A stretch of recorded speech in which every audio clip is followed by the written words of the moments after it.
Every gardener has to make a decision in terms of weighing the pros and cons of irrigating your garden or letting it balance, work itself out in terms of its suitability, these plants, for your garden, for your property, for your climate, and for your soil.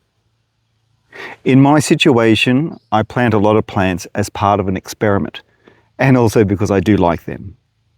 Some die, and I accept the fact. I am frustrated and I get annoyed that they do die, and I'm seriously disappointed that some plants do die. But I accept the fact that because I treat my plants hard, I expect a lot from them. I want them to thrive, survive in the conditions that I have with minimal care.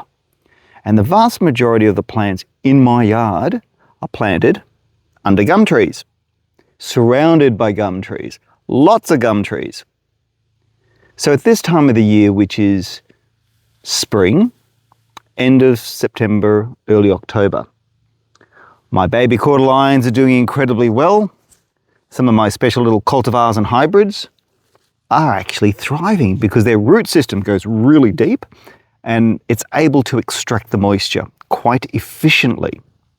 Some of the costos that you can see in the background, it's a very succulent plant.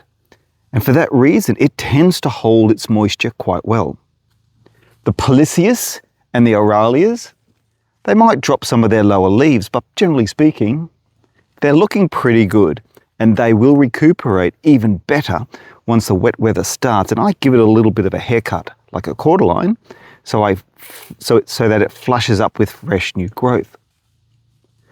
Walking around the garden at this time allows me to reassess what plants have worked, what ones aren't, which ones are stressing, and which ones desperately need a little bit of TLC, and whether or not I think they deserve that extra attention so that they survive for the next year. And yes, some plants, I don't care if they die.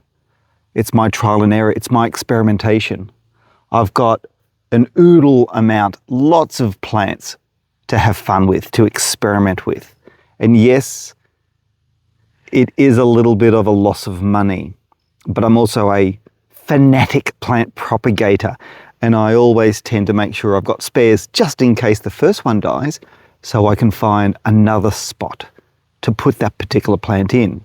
For example, with these Polycias, the Oralias, I've got a couple of different varieties in this one strip here.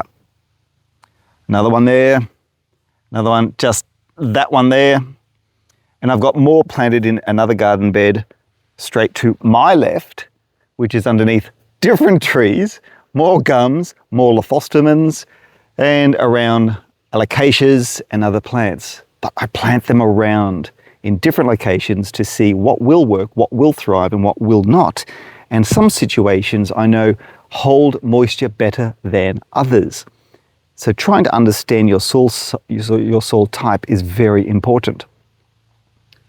So if you're walking through your garden, if you're contemplating the value of successes and failures in your yard, trust assured, even us who are trained horticulturists, who have worked in the nursery industry for decades, who have been in the landscape industry for decades, we still experiment. We still have a few failures. We also have successes. And it's those successes we like to share. It's also the failures we need to share so that other gardeners can learn from those errors, and they, including us, we learn more about other experimentation so we can improve our skill set when it comes to gardening. Is gardening a lifestyle? No, it's a sport. It should be in the Olympics. The 2032 Brisbane Olympics. We could have a competition who can pot up the fastest, who can propagate the first. I don't know about the relay though. I'll have to figure that one out. But generally speaking, at this time of the year, walk around your yard, see which plants are stressed, determine the value that plant is to you. And if it is important to you, look after it, nurture it, so it will survive until the wet season starts, which is in a couple of months. That's pretty much my garden tip for today. It's seasonal specific for this time of the year in the subtropics during our dry part of the year. But just remember, as they always say, rain is coming. It may not be tomorrow, it may not be next week, but it is coming. And what we want to do is help those plants survive until the wet season or the rain comes. So mulch. If you're going to irrigate, not a light sprinkle, give it a really good drench, a good soaking so that the water penetrates through the mulch, goes down to the roots, and so that the plant can extract that moisture at a later point. And that's it. That's my tip from Paul Plant Horticulture. If you've enjoyed this garden tip, please give me a thumbs up and subscribe. Thank you until the next video on YouTube.